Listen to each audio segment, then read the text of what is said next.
Des radicaux reviennent en Europe, criminaliser l'appartenance à Daesh. Les forces démocratiques syriennes, FDS, alliées du Royaume-Uni en Syrie, auraient relâché des membres de Daesh * lors d'échanges secrets de prisonniers, selon un quotidien britannique. Sputnik a demandé à Stig Hansson, professeur à l'université d'Oslo, de commenter cette information. Il est difficile de dire si cette information correspond effectivement à la réalité, compte tenu de la situation et d'éventuelles raisons tactiques sur le terrain, a estimé Stig Hansson dans un entretien accordé à Sputnik. Membres des FDS-NDLR auraient pu décider que c'était la bonne démarche pour avoir des avantages tactiques sur le terrain.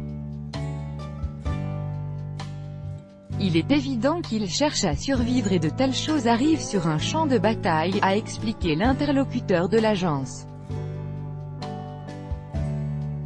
Et d'ajouter qu'il était tout aussi difficile de dire à quel point cela serait dangereux pour l'Europe.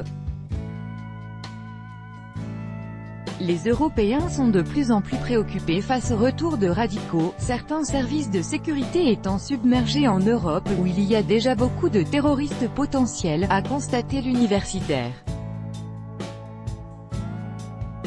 Selon ce dernier, il y a 2 ans, une enquête réalisée en Norvège a montré que seulement un radical sur 10 ou 1 sur 9, revenant dans son pays d'origine reprenait ses activités terroristes.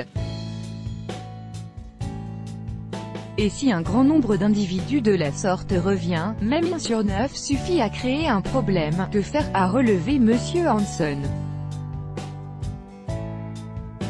Il a insisté sur la nécessité de réfléchir à fond à un équilibre entre la radicalisation et la punition, certaines de ces personnes ayant commis des crimes abominables et devraient être punies selon la loi. Il est difficile de contrôler les crimes dans un pays, dont l'administration est perturbée et qui a des problèmes avec ses propres frontières. C'est un grand problème qui est difficile à résoudre, mais il y a des choses qu'on peut faire, notamment criminaliser l'appartenance à Daesh *, a conclu l'interlocuteur de Sputnik.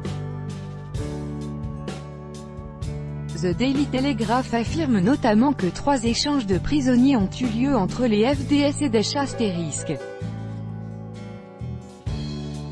Le premier, en février, concernait 200 djihadistes, essentiellement des Tchétchènes et des Arabes, mais aussi un certain nombre de Français et au moins un Allemand.